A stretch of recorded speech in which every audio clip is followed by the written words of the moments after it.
I will introduce the today's speaker to you. Then Madam will have the introduction prepared by Honorable Madam that will be delivered to you. And if you are having any question or any queries afterwards, or you any problem solving, then you can ask the question. You need to raise your hands, or you need to drop a message in the Dropbox so that we will identify. So we will take 5-10 questions. So first of all, Good afternoon, sir. Am I audible, sir? I just wanted to check the audio before the program starts. Yes, ma'am. Yes. Loud and clear. Thank you. So, yes. Let me introduce you. So we all are aware of, but for the stakeholder students, I am just reiterating the same thing. So we are honored to welcome Dr. Payal Bansal, Madam, MHS Chair Professor at our Institute of Medical Education Technology and Teachers Training, IMETT, a center developed under her leadership from the year 2007 to 2019 as a IMETT faculty and HOD. She played a pioneering role in strengthening the faculty development across the MHS and all health professionals at national and international level also. At the President of the Academy of Health Professional Education, AHPE India, for the year 2025 and the Government of India nominee to the Institute body of AIMS Devdar for the period 2020-25, and currently as a Chair Professor in Medical Education. She has continued to contribute immensely to advancing health professional education, a recipient of the prestigious Obama Singh 21st Century Knowledge Initiative Award as the principal investigator, and an international famous faculty member. Dr. Bansal is widely recognized for her transformative work in competency-based curriculum innovation, NAP 2020 related work. She has worked with NMC, NCISM, and NCH for CBE transformation and faculty capacity building and global medical education. Apart from that, whenever you visit our MUHS and we are having that Dhanvantri Auditorium, one building is there, that is a TTI building. Now that whole building is a project under the grant received 12 crores rupees to MUHS. That particular project and that particular grant project handled by Dr. Payal Bansal Madam. So I am quite confident today's e-session is going to be a very much learning experience towards you, which related to the communication skills, how the communication skills are important, the doctor-patient communication, and several other aspects that Madam is going to deliver. So after Madam presentation, so our Yogita Patil Madam will just take the question answer session from your side, and vote of thanks will be delivered by Yogita Patil Madam. So over to you, Payal Bansal Madam. Please continue.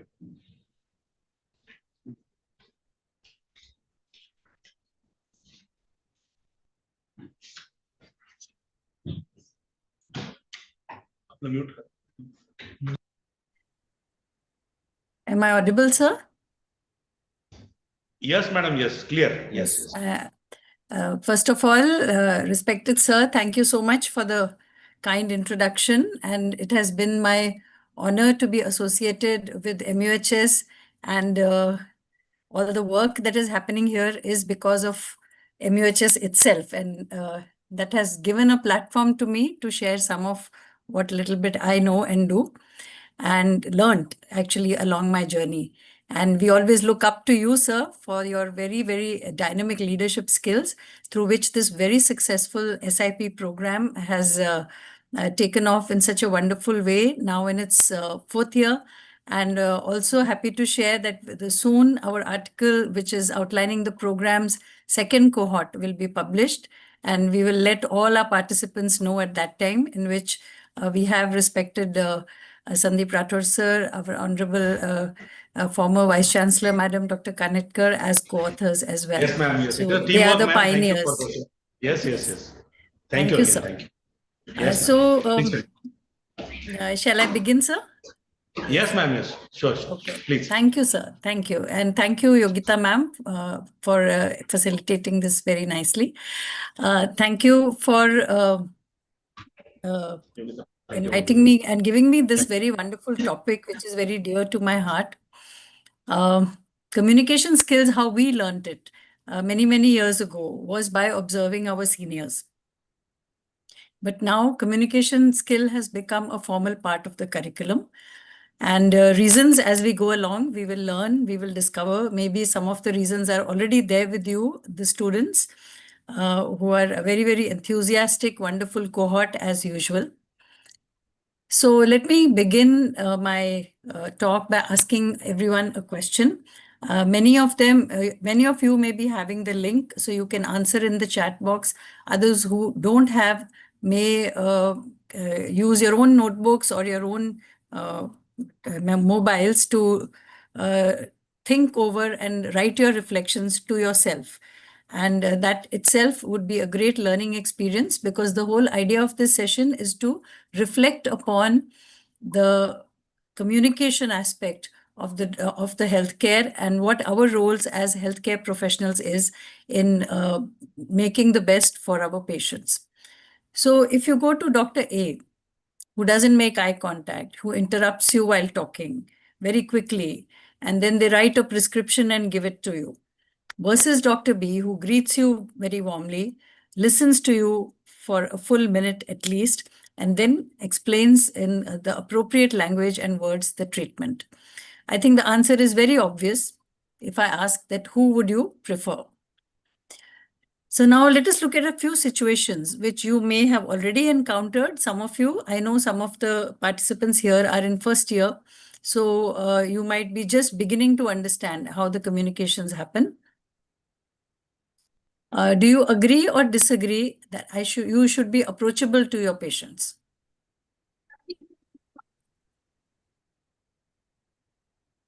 Okay. Then say Dr. B says to a patient, you have appendicitis and I am going to do an appendectomy to you. I would use similar terminology to explain to the patient. Yes or no? Are we having some answers coming up in the chat?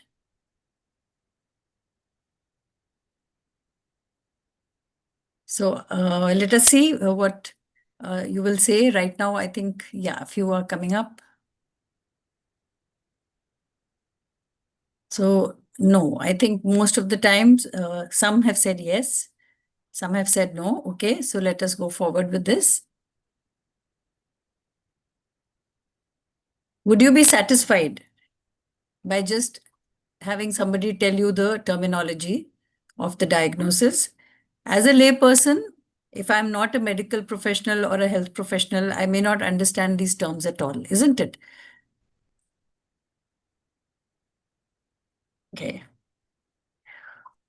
Would you trust your doctor or healthcare provider to think for you the best that is possible, do for you the best that is possible? What do you need in a healthcare professional so that you can trust them? Would you be comfortable to visit them again? So think of some experience which you have recently had, or when you have latest visited a doctor and you're able to tell what the reaction of yours would be to that. Another exercise, a 30-year-old patient, Radha, comes to Dr. D with backache. He gives her medicine. She asks him, what is wrong with my back, doctor? He says, just take the medicine. I have given it to you and you will feel better. Do you agree with this response? Would you be satisfied? Would you be comfortable to visit them again? Same question.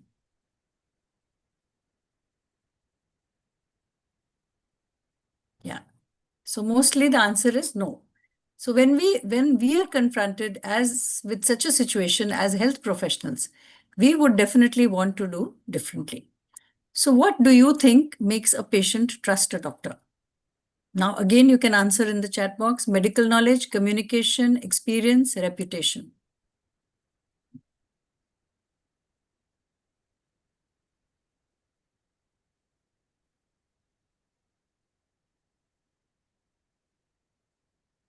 So very right. So all are right. Somebody has said experience. Somebody said B and C, communication and experience. B and D, reputation. So nobody is wrong. Nobody is wrong.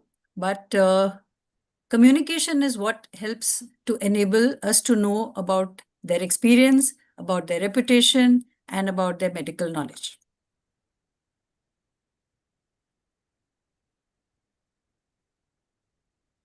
So we all understand that communication skills have a central role in clinical practice. Poor communication can also be of great consequence, so that is something else as a reason for which we should be learning a lot about communication skills. Poor communication leads to wrong diagnosis, to medical errors, to poor adherence, patient dissatisfaction, complaints, and litigation. We are all very familiar with this. And good communication, on the other hand, leads us to take a better history, build better trust with the patient, and have them adhere to our treatment, whatever we have advised, in a much better way. And obviously, that will lead to much better outcomes. So it is worthwhile to understand what could be the reasons for, what could be the ways by which we can have better communication skills.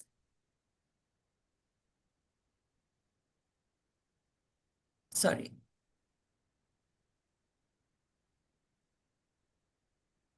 One sec, I'm not able to see my slide.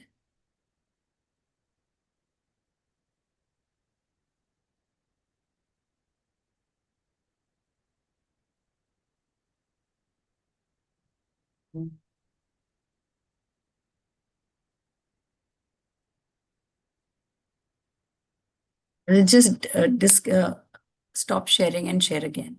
Yeah.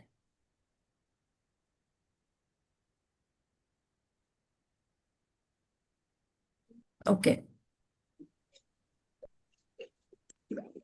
So our goal is to gain insights into aspects of communication that are essential for a good doctor-patient relationship and develop skills to make the clinician-patient interaction a more effective and a more fulfilling experience, not only for the patient, but also for ourselves as a caregiver or a clinician.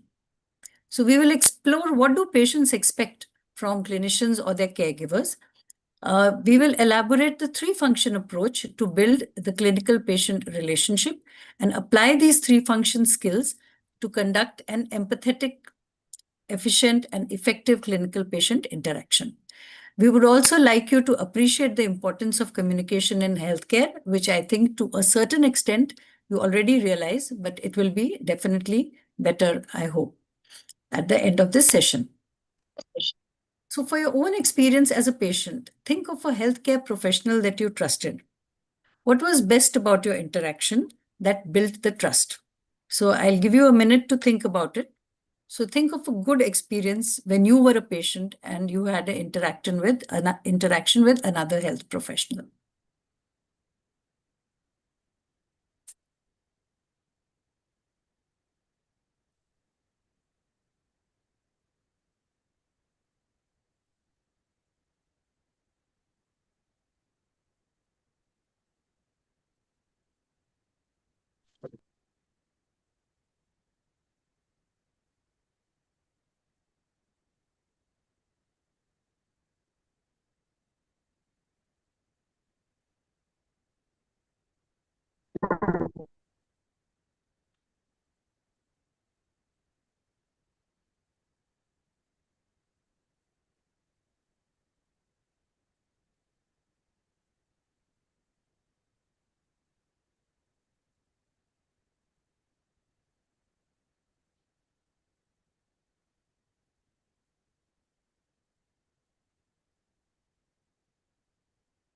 So you can keep these notes of yours with you.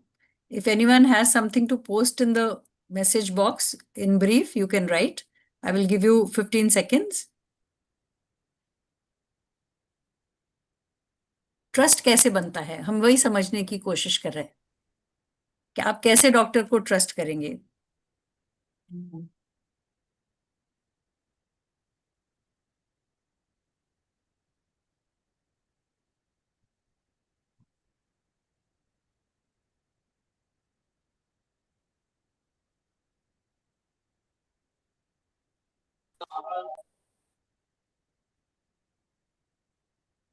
So we want our treating doctor to be a knowledgeable and confident, listen to everything I have to say about my problem, understand my emotions, use simple language, and explain to me clearly about my illness, properly guide on what should be done now that the diagnosis is made, and be gentle and reassuring in their interaction with me. Give me full attention and enough time. I hope you all agree to this. So we will move on to breaking down this interaction as to how we achieve these aspects, or how do we fulfill these expectations that a patient who is coming to us will have from us. So this model is the biopsychosocial model. It consists of understanding the psychosocial aspects of the patient, the emotional aspects, in order to build the connection with the patient or the relationship. Then the assessment of the patient's problems, which is history taking, by communicating effectively so that we get the best information from them. Thirdly, now we have to then next move on to helping the patient know what is going to be done next. So we make the diagnosis, then we explain by communicating with patient, we tell them about their illness, and we have to try and motivate them to stay on in a positive mode as far as dealing with the illness is concerned. So building a relationship. So the first thing that happens to you when you are unwell is an emotional reaction. So usually the feelings are worry, anxiety, distress, depending on how bad it is or what the symptom is, if somebody is in real pain, and fear. Sometimes you have seen somebody with a very similar situation and they had a very grave diagnosis, and which had very not very bright consequences for them. तो हमें एक डर लगता है कि ये पता नहीं क्या निकलेगा जो हमें हुआ है, right? So the first reaction is an emotional reaction in addition to the symptoms that we have. So patients bring emotions before their symptoms. Can range from mild concern to worry, anxiety, or even sometimes panic. The emotions affect the patient's ability to think with clarity, listen, narrate their problem with accuracy. So think of yourself in such a situation. तो हम घबराए हुए होते हैं जब हम doctor के पास जाते हैं, isn't it? फिर sometimes we spend little time there because doctor has many patients. Then we come back and then we say, अच्छा हमने तो ये भी बताना भूल गए या ये भी नहीं बताया. अब हम अंदर जाएं क्या? नहीं जाएं क्या? So there is so much of emotional things going on when we are having an illness or a problem and we have gone to a health professional. So the interaction must address their emotions along with the symptoms. So this is something which mostly we don't do, and therefore I'm making a very strong point to make us aware so that we gradually start noticing these things about ourselves tomorrow when we are interacting with our patients as healthcare professionals. When I heard first time about these communication skills, there were many things out of these which I realized that I am not doing. Our whole focus is on the biology of the disease.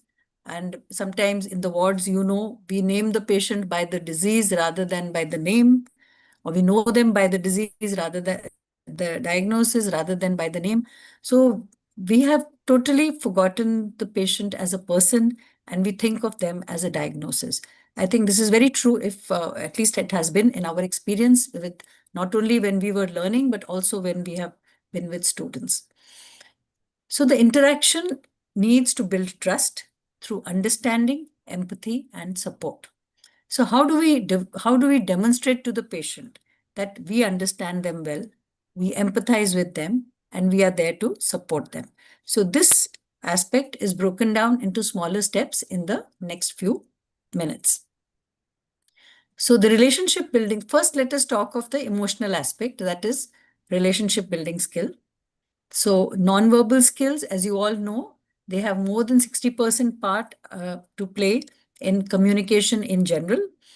And let us see how those will be helpful. Second is empathy. I will tell you the definition or what we understand by empathy. Then how do we show respect to patients? That is very important. Then how, after we have understood their problem, can we offer some kind of support through communication and how we can help them to overcome their disease or illness or problem by collaborating with them. Can we offer collaborative hand of collaboration? So nonverbal skills, as I said, more than 60% of communication is nonverbal. These are the most important determinant of the overall quality of the interaction. So making eye contact, sitting in front of the person, facing them, and making the body posture comfortable, by which they know that we are interested in them, leaning forward, smiling, nodding head at the right time when they are trying to tell us about their problem. So all these things tell the patient the level of interest of the doctor or health professional, both while listening and talking, is done through with the help of nonverbal skills. I'm sure you're already aware of this, but we are just reinforcing it. Now, what is empathy? Empathy is one person's appreciation, understanding, and acceptance of another person's emotional situation. Communicating this understanding comforts the patient and soothes them. It helps us to develop the trust and build the relationship. So, for communicating empathy, small words, but they will make a big difference to the trust that the patient will establish in us. So you can say, I can see this has been worrying you. So patient looks worried. So we understand. We can nod our head. We can say, I see this has been worrying you. I understand what you're going through. Tell me more about your illness. What else would you like to share with me? Is there anything that you have forgotten or left out? Give them time. By saying this, we are validating their emotions, which means they're feeling, we understand what they're feeling, and which is right, valid, and appropriate. Instead of, and what I'm going to show you is something we say it more often, don't worry, everything will be all right. So yes, we do want that they should not worry. But by saying don't worry, we are invalidating their emotion. There is no need to be anxious. No, anxiety is normal. So by being accepting of their emotional state is the way to communicate our empathy. So I can understand that you're anxious, but things will be all right. Tell me more about it and we will do something for you. So the language needs to be positive and not don't worry, no need to be anxious. Everything will be all right. No, we know everything will not be all right. So we have to be more accepting of their feelings at that point of time. Sometimes we may feel empathy, but we may not be able to express it in words. So at that time, non-verbal, like a gentle touch or the very comforting look, eye contact can help to convey our feelings that yes, we are with them. Then how do you show respect to a patient? So we can admire the way they have been coping with the uncertainty or coping with the challenges due to their illness. Despite feeling unwell, you're still able to carry on work at home, and you're still continuing to work. That is quite an accomplishment. So complimenting them, saying that they are doing well in spite of their difficult situation is a way of showing respect. Making good eye contact, positive nonverbal cues. Then listening attentively, listening without interruption, and genuinely showing that you are interested in what they are saying is the most important quality that will convert the interaction into a trustful one. Then, of course, appreciation, as I already said here, is another way of showing respect to the patient. Then later, after you have made the diagnosis, at that stage, we can offer support and partnership and make it verbal. By saying so, we can say, let me know what I can do to help you. Or that they may need some assistance in finding their way to the lab. They may need some assistance in finding their way to another building. So offer that support, because in a hospital, they are anxious, they are confused. Even this little bit of support matters and means a lot to them. Then partnership. Let us work together in developing a treatment plan. Most of the time you will say, Doctor Sahab, kuch samajh nahi aa raha. Madam, kya karenge hum? Ab kidhar jayenge? So that whole emotional state which they are in can be pacified by showing whatever we can do for them in our situation, not going much beyond, but whatever is possible in the time frame, whatever is just and whatever is ethical in the time frame, we can offer them. Research has shown that patients prefer doctors to be supportive, reassuring, and responding. So we have to show them that we are with them. So to summarize, clinicians' response to the emotions determines the clinical patient rapport. These are the 5 relationship building skills which we already discussed. Statements with true feelings are powerful facilitators of improved communication and rapport between clinicians and patients. This has been documented through research, and therefore these skills must be remembered, learned, and practiced. Many of them you must be already doing. So just make note of what you were already doing. That's really good, those of you who were doing it. And those who, some of the things today you might have heard may be new, which you can then start adopting and practicing in the future. Then assessing the patient's problems. This is the history taking part of it. You all are very good at it. I don't think there is anything less than thorough that most students do when it comes to history taking. Sometimes we might be in a hurry, and we might be very enthusiastic about the questions, and so we may miss out on listening. So just to remind ourselves, listen to the patient. He's telling you the diagnosis was a statement made by Sir William Osler almost a century ago. And the way to elicit good information is through good listening. First thing, if you remember the first slide, I said that this clinician or this physician allowed you to speak for 1 minute. So very important to allow the patient to complete what they started to say the very first time, or the opening statement. In one study, it was shown that in 75% of cases, physicians typically interrupted the patient within the first 20 seconds. And what is the cost of interrupting? Once interrupted, they are unable to continue and information loss occurs. They thought the train of thought is broken.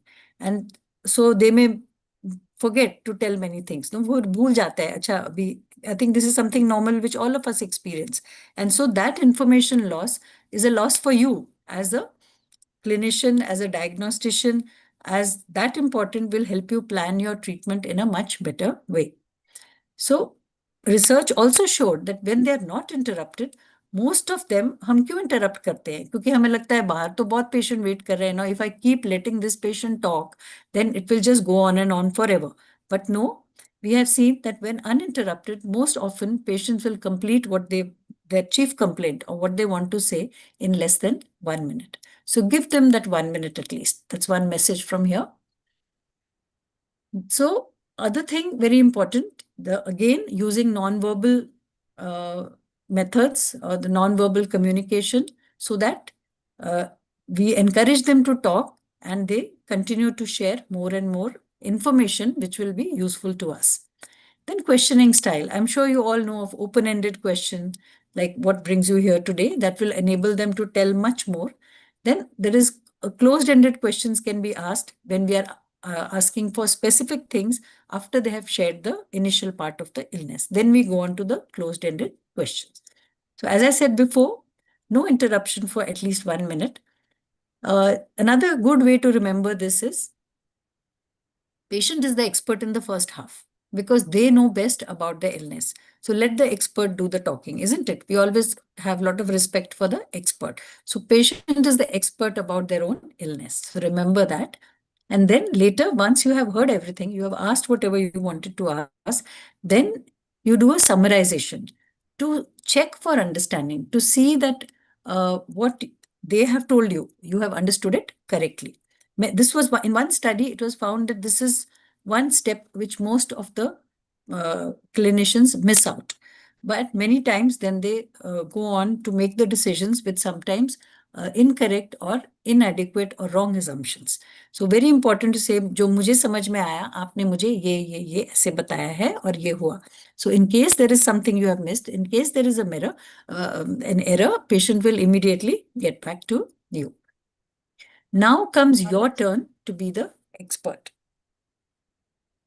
So information flows from clinician to the health professional to the patient, and now you are the expert, and the information that you have to give after doing the clinical examination, after doing the investigations, the kind of information could range from just telling them what their diagnosis is and educating them about their disease.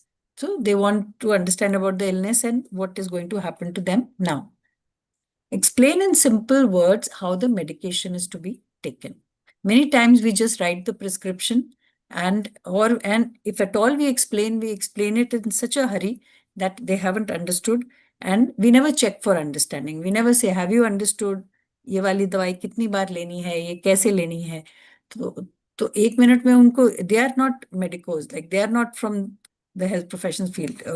If you're, say, as a physiotherapist, you're teaching them exercise, you will ask them to confirm that the kind of exercise you want them to do is correct, or they're not going to do anything wrong when they go back.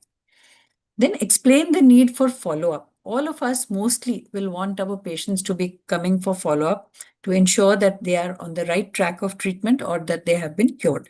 So we need to get a assurance from them. We need to get a commitment from them that they are going to come for follow-up. As we know, motivation for behavior or lifestyle change, etc., is very much needed. If we don't provide that motivation, we don't give the time to motivate them, then most likely the behavior will continue to remain the same and it will not change. Medication non-adherence is a public health problem, and therefore, just highlighting it a little bit through some statistics. For appointment keeping, lifestyle change, etc., it is needed. And it has been found that the compliance rate can be, for these simple things, can be as low as 22% and as reasonably good as 72% in some of the cases. Even then, it could be better. It is not only the patient, but also society that is affected, with non-adherence. So there's more work loss, there is work hours lost, there is economic cost to family, people have to take debt, etc. Ignorance about illness or not fully understanding the doctor's instructions are the key reasons. So we need to explain to them what their problem is, how, if it is not attended, if they are lost to follow up, then it can have adverse consequences for them. So that is very, very important to explain to them. So I think with this, we summarize the doctor-patient communication as relying very strongly on our developing a rapport with them, understanding them. By using the rapport building skills, we develop a comfort level for them whereby they are able to tell us well and properly about their illness, and we in turn are able to guide them and convince them to follow what we have decided as the treatment for them. So this, studies have shown, leads both to not only to patient satisfaction, but also to the clinician satisfaction as well. So bad news is something all of us, it is inevitable. We will never have all patients, having even there can be small things which can be bad news also. When they come, it is something going wrong with their bodies, something is happening, and whether it will get cured quickly or it will take time, or it may not get cured at all, or it must be something very grave. So the range of bad news can vary. Let us look at few examples. First, before that, the definition. Any information that adversely and seriously affects an individual's views of his or her future is a bad news. Some examples. A 40-year-old lady comes.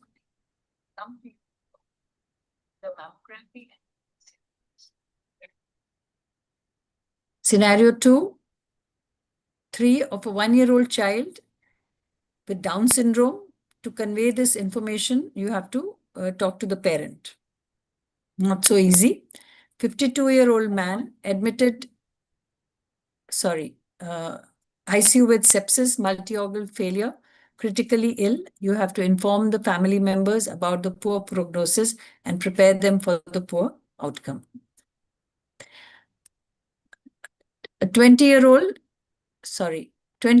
badminton player has suffered from a knee injury, you have to convey to her that she will not be able to play the international championship for which she is selected this year.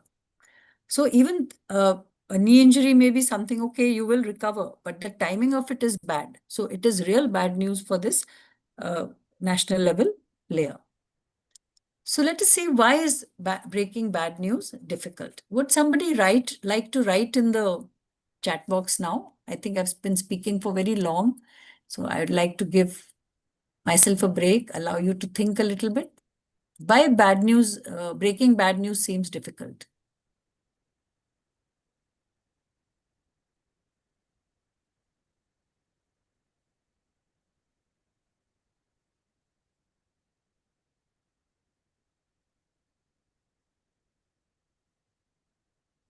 Anyone?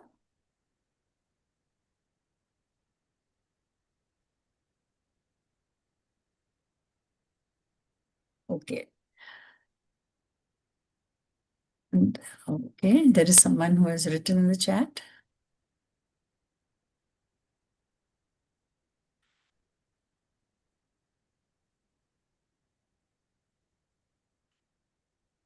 It might feel like a personal failure as physicians because it is our job to heal people. Okay, and it can lead to emotional it can break the patient and the confidence, patient and confidence. Family are very sensitive about their near and dear ones. Yes, everyone is absolutely on. It can lead to severe emotional response. Patient faces emotional challenges. And I think I couldn't complete Nandini what she has written, because it's our job to heal people, and news can be emotionally distressing to all parties involved. Yes. So the biggest challenge is to be able to face the emotional and the consequences. Sorry, I don't know why yeah. So we want that, as you already mentioned, it could be incompetence or I'm sorry, just a second, please.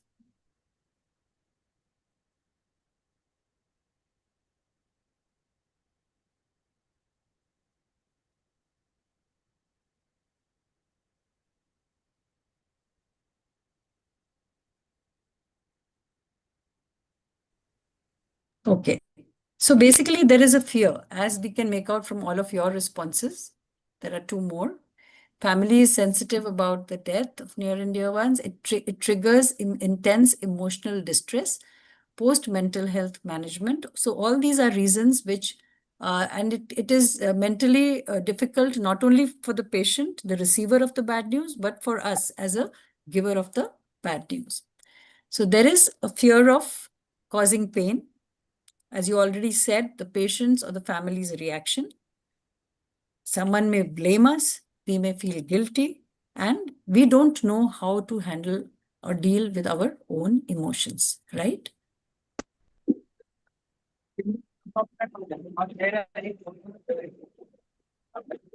So how do we do it? I'm sorry, in this session, we don't have that much time, but I can run through the steps, and what we are trying to summarize today is actually a full 2-day workshop, but we can tell you the steps, and which you can use later on to make things work for you in whatever best way possible. And this is the era of self-learning.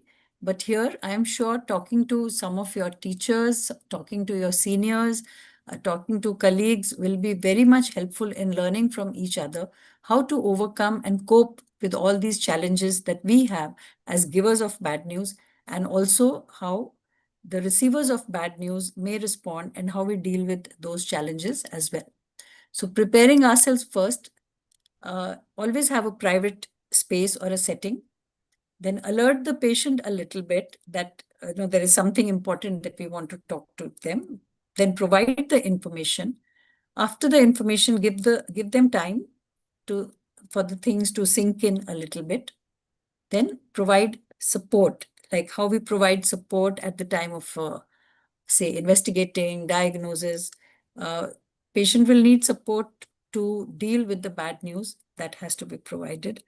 For example, if somebody has undergone an amputation, then there is a lot of rehabilitative care that will be needed, and that is where you can offer and support that all hope is not lost. Main thing is they are looking for hope. So whatever hope we can offer will be soothing to them. And then because it is so emotionally distressing for them, they are unable to think of a plan. And that is where we can help them to prepare a plan as well. Always remember to write a summary of how the bad news interaction went. And for the information of the person who will be seeing them next time. You may not be there. You may have changed and rotated to another unit or not be there. So another protocol which is very useful for breaking bad news is the spikes protocol. What I just said, the spikes are a great way to remember it. Setting up the interview. P is for perception of the patient. Ask them, what have you understood? Aapko kya lagta hai? And they may already be aware to an extent, and that makes it easier for you. Third, invite from patient to share information. So when they tell you this is what they think about the illness, that makes your burden somewhat lesser. And if there is any misconception, you can always clarify it. Then giving them the knowledge, conveying them the medical facts. Then explore the emotions. If they are, sometimes they become very emotional, they want to grieve, they want to cry, give them the time. So this is where they need our empathy and empathetic listening, empathetic hearing. So when you set up the time, it should be, you should not be in a hurry. So that is a part of the planning that you should do when it is around breaking bad news. Then after you have shared everything with them, they will need time to come to terms with it. And depending on the situation, they may have some immediate steps to do where you can support them. Having their emotions vented out, calmed down, then you explain the summary and with them work out again by collaborating a strategy to follow up. So I think these are major things about communication that we have just spoken about. I would like to have any questions if you all have in the chat. Other areas, I think I'll finish the slides and then we can have the question answer. Where else is communication important? Team, we're all always working in teams. So healthcare is like a team sport. We have to, again, communicate, collaborate, share tasks with each other, share information with each other. We have to pass the baton on all the time. We work in shifts, so communication errors can occur. And those at every cost, we should know what are the steps whereby the communication errors can be minimal or prevented. Then digital communication. Earlier, it was more of paperwork. Now everything has become digital. And as we go into telemedicine, it's again a whole field by itself. And there will be so much for you to learn in there. But here, since we're talking of communication, we will just talk about the professional aspects. So the do's are keep the messages professional. No joking, no, avoid any ते तर ते दोघांची जोडी खूप सुंदर दिसते त्या स्वरा. किती काही professional. Hey Can we have you on mute, please? Yeah, then maintain confidentiality, very important as part of your ethics. Convey information accurately and completely. And that is what we have tried to emphasize.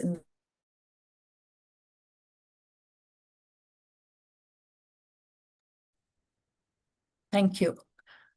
So then the don'ts.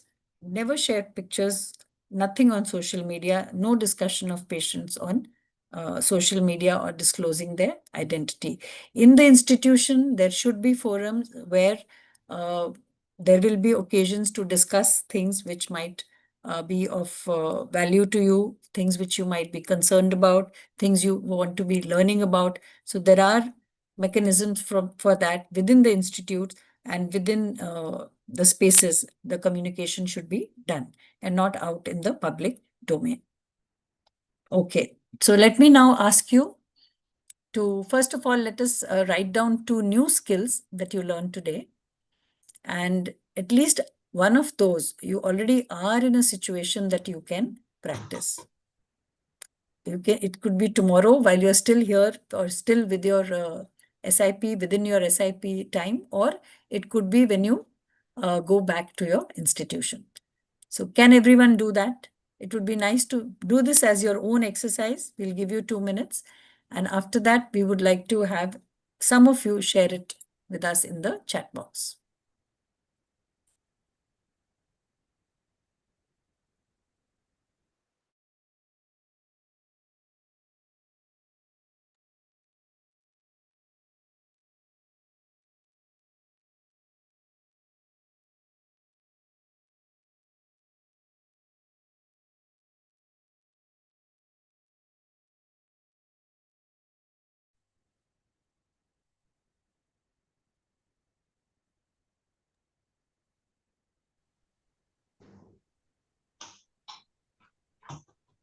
So I'm just reading out a comment from the previous session about bad news.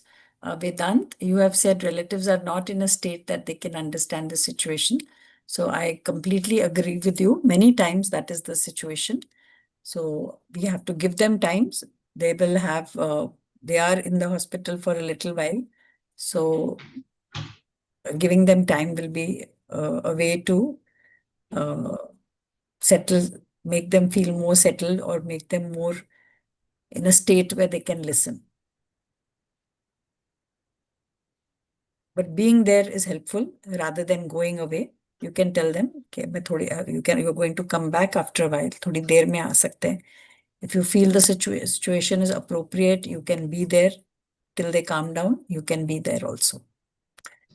So Manik has said communication skills. Yes, the entire topic. So that is nice to know. But out of that, you can think of emotional, dealing with patients' emotions, rapport building. We have broken down the communication tasks for you. So उसमें से काफी तो आप करते होंगे. कोई एक आध चीज नई जो सीखी है वो बताएं. So I think people are writing. Someone has written, I often get emotionally connected to the patient or patient's suffering. So that is something you might want to deal with. Yes, you must talk. We can touch base about that later, but yes.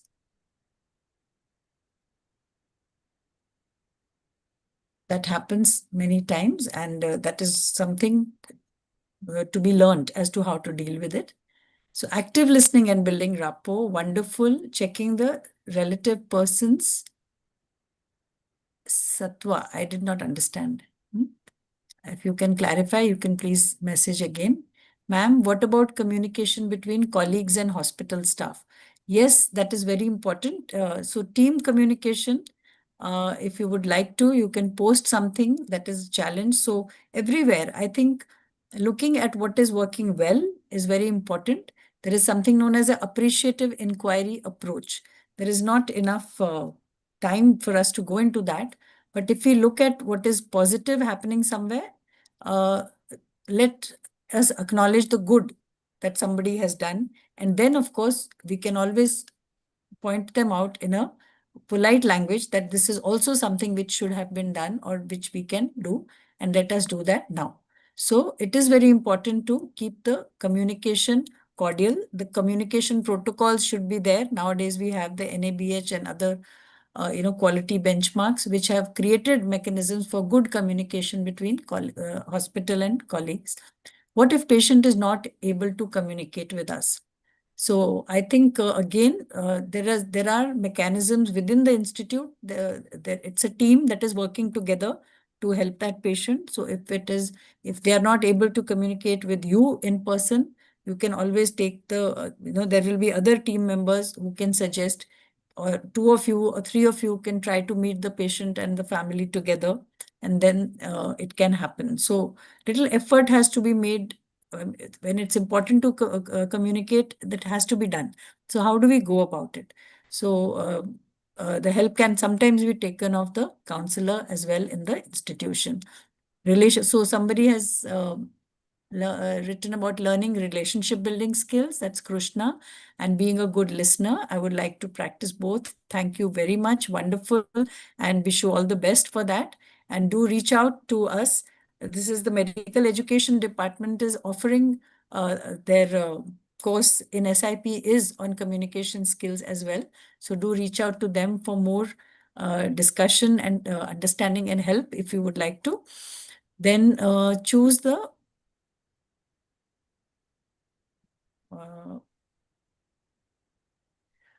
okay, so if the patient is not instead of patient, you choose the relative to communicate. Your name is not there. This is from a OnePlus phone.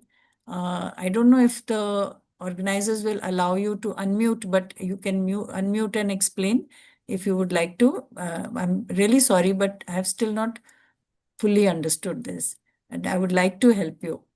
Then, Nandini, I would like to explore and learn about different aspects of breaking bad news to patients and how to be empathetic while still maintaining boundaries. And one skill I'd like to practice more is to listen before I interrupt. Wonderful. Very nice. So for bad news, I think if there is a whole group, we can know from the Pratibha Madam and Dr. Rathur sir's team that if we can post some resources in the WhatsApp group, which is there for everyone, we would, I would be shared. There's an article, actually it is available online. So if you put the spikes model, you will get the entire article and you can use the steps to start practicing and learning about bad news. So, okay. So ये OnePlus phone से जवाब आया है. For bad news, हाँ, if patient is not ready, तो bad news relative को बता सकते हैं. That is absolutely correct. Well said. What if patient is father or mother of doctor who is giving the treatment? That is very, very hard.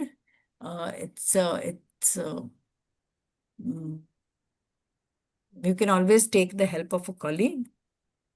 You can learn how, I would say we have just initiated you into this steps of breaking bad news. There is much more. I mean, this is just 2 slides and a snapshot. We can share resources again. So I think what we can do is maybe give a email ID where you can write your request and we can share back with you the resources. So yes, I'm very grateful for everyone's responses. In the very beginning, there was a question from someone कि ये कब तक lecture चलेगा? So I think we are almost done, and we would like to move forward. OnePlus, अच्छा आपने hand raise किया है. Madam unmute कर सकते हैं इनको? हाँ, पर कौन? यस मैम, अनम्यूट कर कुछ वो सकते हैं. पूछना चाह रहे हैं, हाँ, तो उनको अनम्यूट कर सकते हैं. Yes, thank you.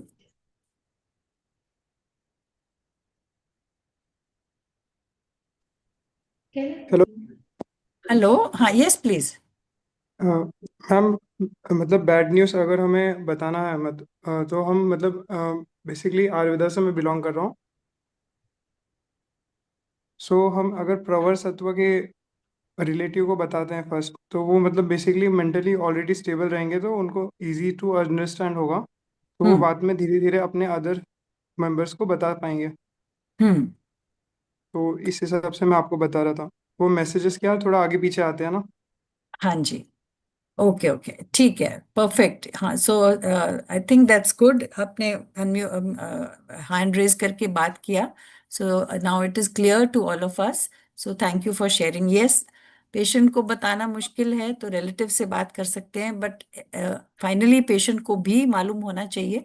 सो उसका टाइमिंग थोड़ा सा हम अकॉर्डिंगली एडजस्ट कर सकते हैं. अल्टीमेटली पेशेंट को तो बताना ही पड़ेगा. It is better to be there to tell patient rather than leaving it to the relative only. So patient का डॉक्टर ने या हेल्थ केयर प्रोफेशनल ने पेशेंट को बताना, खुद बताना भी जरूरी ही होता है. We should not be avoiding it. It may be practically sometimes difficult because of time or other challenges, but make an effort to always convey it yourself and adjust your schedule and other things around that, so that the patient will feel more comfortable ultimately कि आपने उनको convey किया था. Right? Okay, thank you. Then there was 1 or 2 more slides, yeah, which I just wanted to share. So I think many of you have already given this commitment that you will listen more. Thank you for that. So listening, understanding, and building trust. So the various tools we have given you, but this is the end result that you should be aiming for. And once the trust is built, then the patient will definitely comply. They will come back, for the follow-up, for other treatment, etc., etc. So finally, it has been said by some of you who might be knowing Maya Angelou, people will forget what you said. People will forget what you did, but they will never forget how you made them feel. So it is very important for us to be kind to our patients, to make them feel rested, to lower their anxiety, to give them comfort, to make them feel that what they're feeling is not wrong. It is okay to be upset. It is okay to be, crying very loudly when the situation is like that.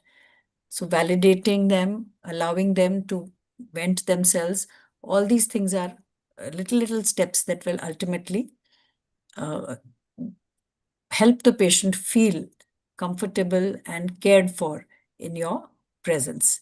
And that is what they are going to remember lifelong. So I think we come to the end of the session. I will just like to share here that whatever I'm sharing today has been a journey in MUHS that we have learned from day one when we realized that communication skills is something which which you cannot do without.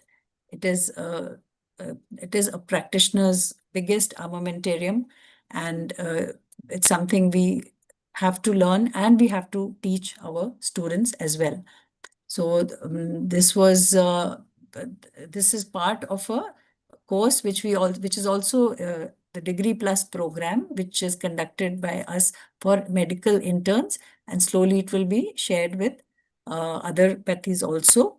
And first it was a communication skills for interns project, then a faculty development program for interns was created, and then we have a communication skills curriculum as well at MUHS. And along with this, in our Degree Plus course, we have a standardized family module, which is prepared by the Armed Forces Medical College, and they have permitted us to use it. And this three-function approach is built on built from a book by these two authors. And so we have undergone a lot of training to be able to do that. And of course, we have shared this and we have also published some of this work. So just sharing that with you. And last of all, wishing all of you a very happy learning for the rest of your course. And a big thank you for being patient with us and for contributing so much during the session. So next time, I'm going to bring some polls and I'm going to bring some more mentee-based interactions as a new learner for interactive techniques online. I will do that with all of you as well. So thank you so much. Last thing, I don't like to leave chats unread. So I just came across 13, 14 more new chats. So lots of them are thank yous. Thank you all very much again. And they have asked for recording. We will have the chat downloaded and we will go through everything. Somebody's how to avoid language barriers. Okay. So language barriers, yes. Many times, that's why the colleges have now started, because students from different parts of the country are going to other states and where they may not know the language. So most institutions now have got language skills for courses for students, and gradually they pick up and learn. Even the mentors sometimes, mentor-mentees help you learn the language. Then other than that, if at all it is difficult, you can take the help of a colleague or someone to help you interpret. So if it's not an everyday situation, if every day as part of your posting you have to interact, then it's something else.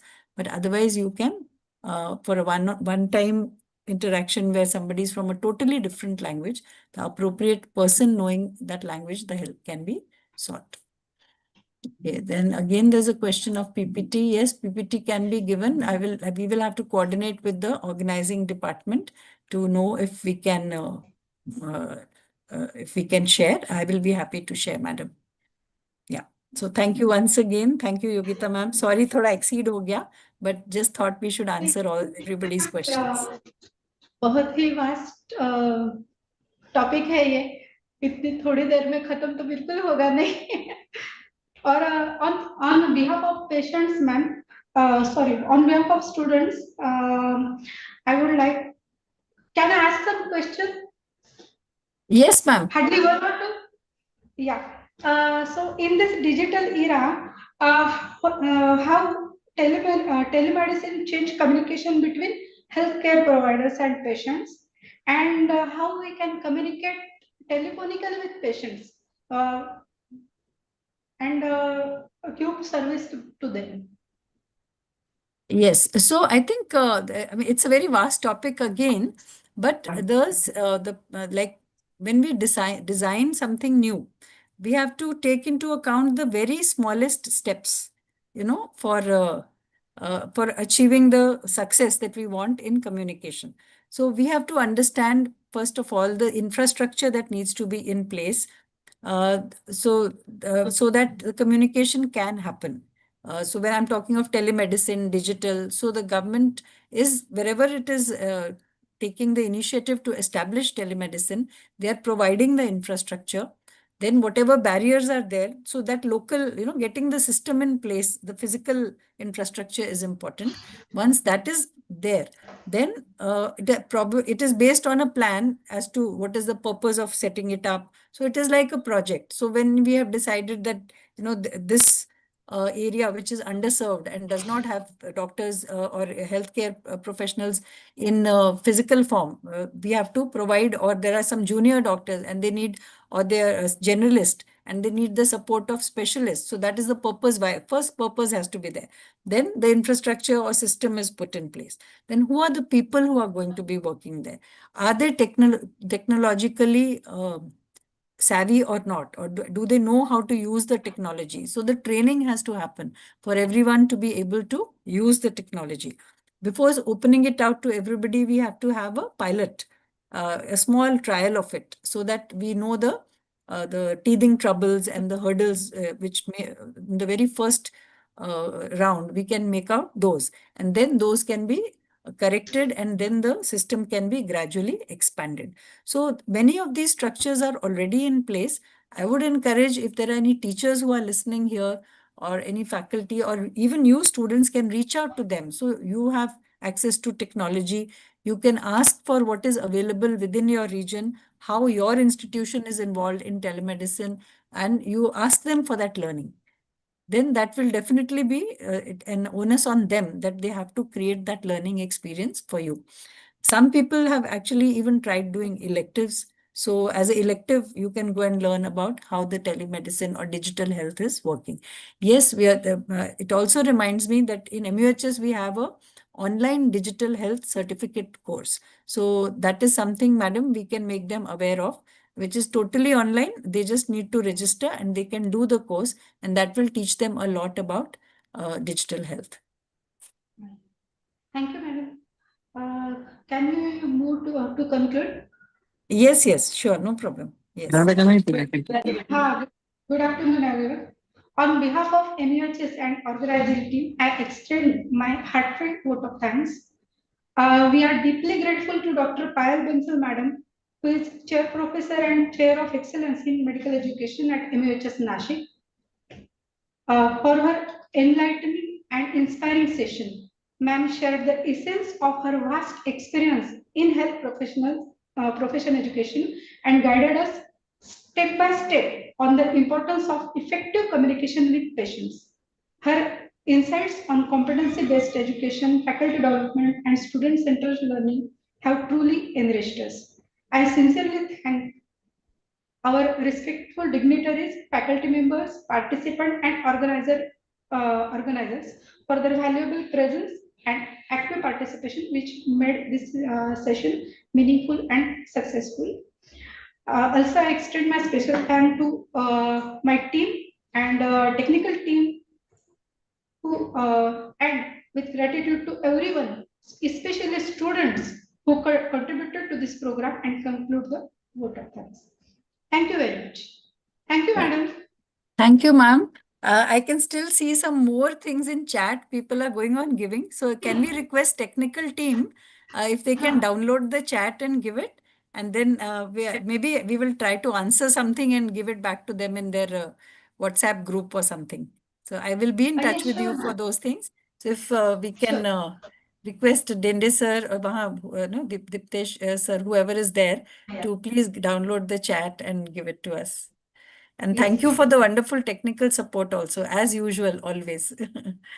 Thank Yes. you, ma'am. Thank you, ma'am. Thank you. It was an honor. Thank you for giving me the honor to participate here and share with the students. It's our honor, ma'am. Yeah, you have participated and enlightened us.